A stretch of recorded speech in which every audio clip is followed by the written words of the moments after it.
राजा दशरथ से ज्यादा किस्मत वाला गिद्धराज जटायु, भीष्म पितामह से ज्यादा किस्मत वाला वो गिद्धराज जटायु। तीन किस्मत वाले हुए, एक दशरथ जी, एक भीष्म पितामह, एक गिद्धराज जटायु। ये तीन किस्मत वाले। इनको किस्मत वाला क्यों कहा गया? क्योंकि दशरथ जी के घर में राम जन्मे, भीष्म पितामह ने भगवान कृष्ण का बचपन से लेकर जवानी तक का दर्शन करा, और गिद्धराज जटायु जिसने प्राण त्यागे तो राम की गोद में त्यागा। इन तीनों में सबसे ज्यादा प्रबल किस्मत वाला है तो गिद्धराज जटायु है। क्यों? क्योंकि दशरथ जी के घर में राम जन्मे, पर दशरथ जी के जब प्राण छूटे तब राम सामने नहीं, राम सामने नहीं। भीष्म पितामह जाना, क्योंकि वो जगत का बाप आपको गले जरूर लगाएगा, ये पक्का है। वो जगत की मां, जगत का बाप आपको हृदय से अवश्य लगाएगा, क्योंकि चाहे कितने भी गंदे काम, लोभ, विषय, आसना, वासना, आसक्ति, तृष्णा, जितने भी तुम समाहित हो गए चले गया। कहां कोई कह रहा था हमारा तो बचपन बिगड़ गया, हमारी जवानी बिगड़ गई, हम भोग विलास में डूबे रहे, हमने ये गलती कर दी, हमने ये गलती कर दी। कथा सुनने के बाद कई गलतियों का भान होता है कि हमने ये गलती करी, हो गया ना, हो जान दो। फिर भी आप अगर मन भी गंदा है, काम, लोभ, विषय, वासना, आसक्ति में भी हम डूबे रहे हैं, भले हमने बचपन बिगाड़ दिया, जवानी बिगाड़ दी, अधेड़ी बिगाड़ दी, भले हम भजन नहीं करे, पर अभी मौका, अभी ट्रेन थोड़ी ना छूटी है, अभी तो मुजफ्फरनगर स्टेशन पे ही खड़ी है, अभी तो मौका है।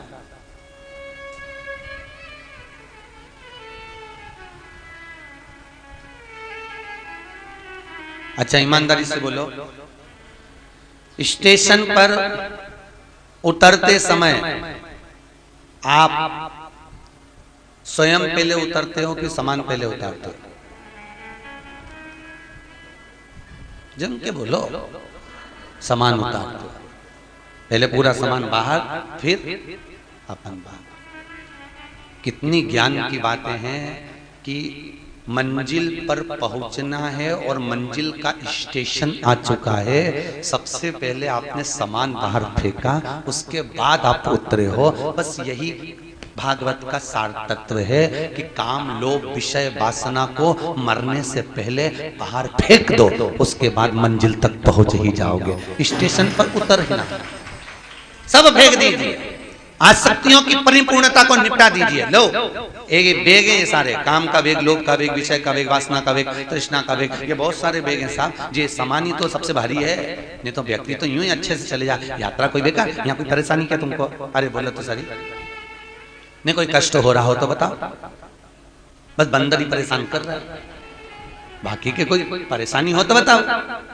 अरे बोलो तो सही, नहीं है ना कोई परेशानी, भोजन में कोई परेशानी नहीं। सबसे ज्यादा तकलीफ तब होती है बस वो स्टेशन पे उतरते और चढ़ते। ये सामान जो है ना, बस सबसे ज्यादा उलझन ये सामान से है। काम, लोभ, विषय, वासना, तृष्णा, आसक्ति, ये सामान से सबसे ज्यादा तकलीफ है। नहीं तो लीला भाई तू तो एक नंबर की है, तू कहीं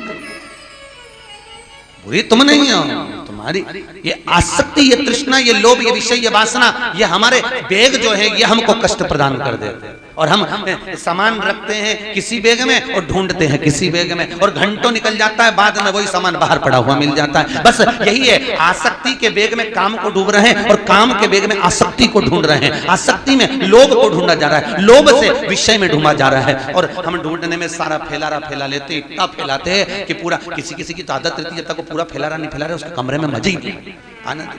और फिर पड़ोसन के अपना सामान उठा, बता यहाँ ये पटक दिया, वहाँ वो पटक दिया, पूरा घर गंदा कर दिया। फिर उसमें कोई कहीं की ना कहीं की एक समझदार रहती है तो झाड़ू उठा के झाड़ू भी लगा देती है। ऐसा कोई सदगुरु आता है जो सारा सामान सोर के झाड़ू लगा के तुम्हें स्वतंत्र कर कर चला जाता है। कोई सदगुरु आता है जो काम, लोभ, विषय, वासना, आसक्ति, तृष्णा को उठाकर कहीं एक कोने में पटकता है, एक जगह पर ढेर लगा देता है, एक जगह पर संभाल के रख देता है, और उसके बाद तुम्हारा कमरा साफ कर कर चले जाता है।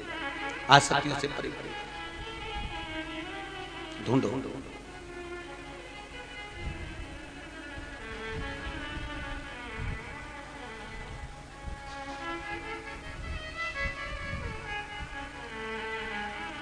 बस उस परमात्मा के चरणों की विनती। महाराज राजा बलि के दरवाजे पर वामन भगवान 3 पग भूमि मांगने के लिए खड़े हैं। कितनी पग? 3 पग। भाग्य देखना कितना किस्मत वाला है। कौन? राजा बलि। उसके भाग्य के बराबर दुनिया में किसी का भाग्य नहीं हो सकता साहब। एक भाग्यशाली था वो गिद्धराज जटायु, दशरथ से ज्यादा किस्मत वाला था वो। राजा दशरथ से ज्यादा किस्मत वाला गिद्धराज जटायु, भीष्म पितामह से ज्यादा किस्मत वाला वो गिद्धराज जटायु। तीन किस्मत वाले हुए, एक दशरथ जी, एक भीष्म पितामह, एक गिद्धराज जटायु। ये तीन किस्मत वाले। इनको किस्मत वाला क्यों कहा गया? क्योंकि दशरथ जी के घर में राम जन्मे, भीष्म पितामह ने भगवान कृष्ण का बचपन से लेकर जवानी तक का दर्शन करा, और गिद्धराज जटायु जिसने प्राण त्यागे तो राम की गोद में त्यागा। इन तीनों में सबसे ज्यादा प्रबल किस्मत वाला है तो गिद्धराज जटायु है। क्यों? क्योंकि दशरथ जी के घर में राम जन्मे, पर दशरथ जी के जब प्राण छूटे तब राम सामने नहीं, राम सामने नहीं। भीष्म पितामह जिसने भगवान कृष्ण का बचपन से लेकर जवानी तक का दर्शन किया, पर जब प्राणों को त्यागा तो कृष्ण सामने नहीं थे। पर गिद्धराज जटायु जिसने जीवन भर मांस खाया, पर जब प्राणों को त्यागा तो राम को सामने पाया। बस ऐसा ही हमारा जीवन हो। बचपन गया जाने दो, जवानी गई जाने दो, अधेड़ी गई जाने दो, पर बुढ़ापा मत बिगड़ने देना। बुढ़ापा आता है तो गवर्नमेंट भी रिटायर कर देता है, जाओ रे अब तो जिंदगी संवार लो। गवर्नमेंट भी रिटायर कर देती है। क्या कहती है?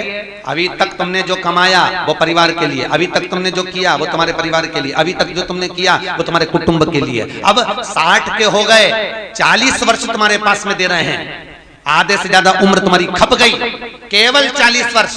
जाओ अब थोड़ा जाकर भगवान का भजन करना। अभी तक परिवार के लिए करा, अब अपने इस आत्म कल्याण के लिए करना। तो गवर्नमेंट भी रिटायर कर देती है, चले जाओ अब जाओ। पर कई कई लोग ऐसे होते हैं कि रिटायरमेंट मिलने के बाद में भी दूसरी जॉब ढूंढते हैं।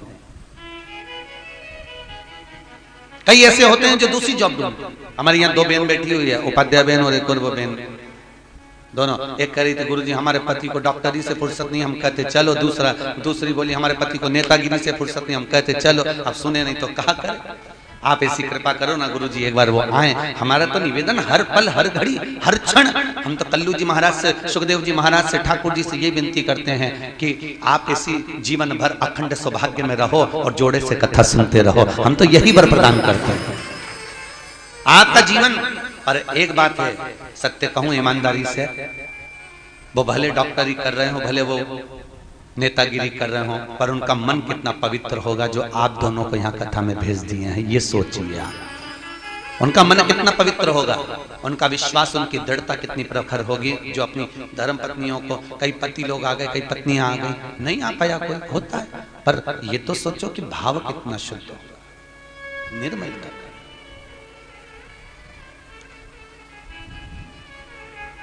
और वो भाव, निर्मलता का स्वभाव, भगवत पद की प्राप्ति का केंद्र बिंदु, बस वही होगा।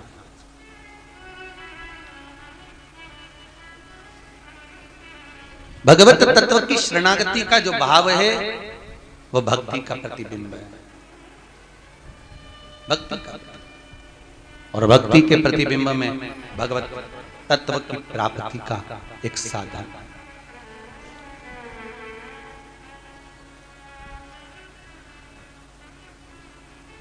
तो कहना माना के में